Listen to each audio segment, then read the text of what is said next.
जो फल वह स्वयं अपने लिए चाहते हैं।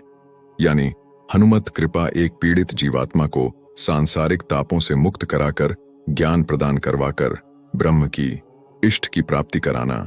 हरि विमुख जीवात्माओं को भक्ति मार्ग पर अग्रसर कराने वाले गुरु। हनुमान जी अष्ट सिद्धि अर्थात सफलता एवं नौनिधियों के दाता भी है। यही पवन पुत्र हनुमान जी का स्वरूप है, यही उनकी गरिमा है। पवन पुत्र हनुमान जी की राम भक्ति। राम काज कीन्हे बिनु मोहि कहाँ विश्राम। श्री हनुमान श्री सीताराम की भक्ति कृपा प्राप्ति कराने वाले गुरुदेव हैं। हनुमत लाल जी भक्ति के परमाचार्य हैं।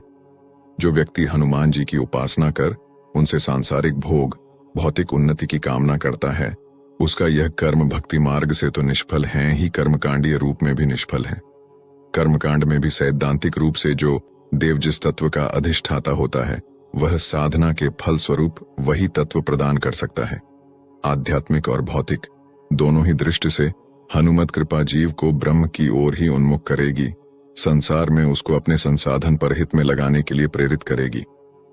हनुमान जी के स्वरूप को समझने से पहले हमें उनके ध्येय वाक्य को पहले समझना होगा।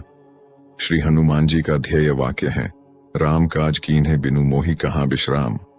हनुमान जी निरंतर राम जी के काज में लगे हुए हैं, बिना विश्राम। हनुमान जी का प्राकट्य ही राम काज के लिए हुआ है। राम काज लगी तव अवतारा, राम काज करीबे को आतुर, रामचंद्र के काज संवारे। उनका अवतरण राम काज के लिए, उनकी आतुरता राम काज के लिए, वस्तुतः उनकी संपूर्ण चेतना ही राम काज संवारने के लिए है। इसके बिना इन्हें चैन नहीं और बस निरंतर प्रभु श्री राम के काज को आज तक संवारे जा रहे हैं। निरंतर मन में शंका उठेगी कि अब कौन सा काम बाकी है, रामकाज तो कब का पूरा हुआ। सुग्रीव को उसका राज मिल गया, सीता जी की खोज हो गई, लंका भी जल गई, संजीवनी बूटी भी आ गई, रावण मारा गया और रामराज की स्थापना भी हो गई।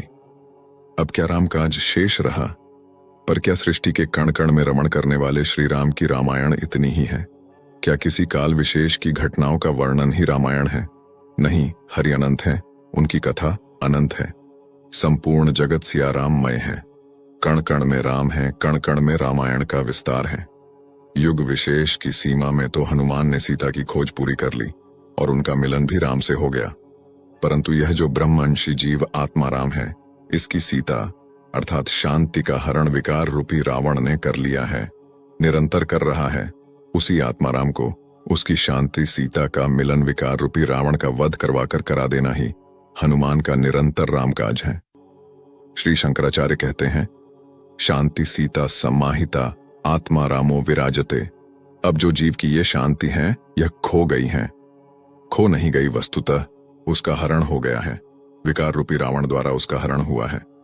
सीता धरती की बेटी है, अर्थात हमारा धरती से जुड़ाव, सरल संयमित जीवन ही शांति प्रदान करता है।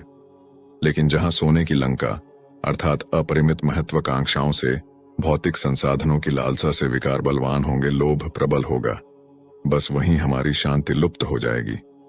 हम विकारों के दुर्गुणों के वश हुए भौतिकता में अपनी शांति तो तलाश रहे हैं, लेकिन वह मिल नहीं रही, मिल भी नहीं सकती।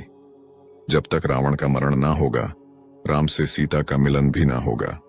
पर रावण को मारने से पहले सीता की खोज जरूरी है, और यह दोनों काम बिना हनुमान के संभव नहीं है। हनुमान अर्थात जिसने अपने मान का हनन कर दिया है। हम अपने जीवन में अहंकार का नाश करके ही अपने आत्मा रूपी राम से शांति रूपा सीता का मिलन संभव कर सकते हैं। और आगे श्री राम का काज क्या है? राम की प्रतिज्ञा है, निशिचरहीन करहु मही, राम अवतार का हेतु है। असुर मारि थापहि सुरण राखहि निज श्रुति सेतु, जग विस्तारहि बिसद जस राम जन्म कर हेतु। जब जब होई धर्म कय हानि, बारहहि असुर अधम अभिमानी। राम का लक्ष्य है निशिचर विहीन धरा अर्थात तामसी वृत्तियों का दमन और सात्विकता का प्रसार। जब जब धर्म की हानि होती है, यानी संसार की धारणा, शक्ति समाज के अनुशासन, पारस्परिक सौहार्द का, व्यक्ति के सहज मानवीय गुणों का जब पतन होता है, तो उस स्थिति का उन्मूलन राम का कार्य है। श्रीमद् भगवद गीता के 16वें अध्याय में भगवान ने मनुष्य मात्र को 2 विभागों में विभाजित किया है और उनके लक्षणों की विशद व्याख्या की है। ऐसी आसुरी वृत्तियों वाले मनुष्यों का नियमन और दैवीय सात्विक प्रवृत्ति जनों को सहज जीवन की सुरक्षा का वहन करना राम का कार्य है।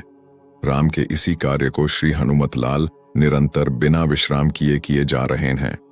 राम शाश्वत हैं तो उनकी यह सृष्टि भी जड़ चेतन सहित शाश्वत है और यह स्वभावतः ही सकल गुण दोषमय है।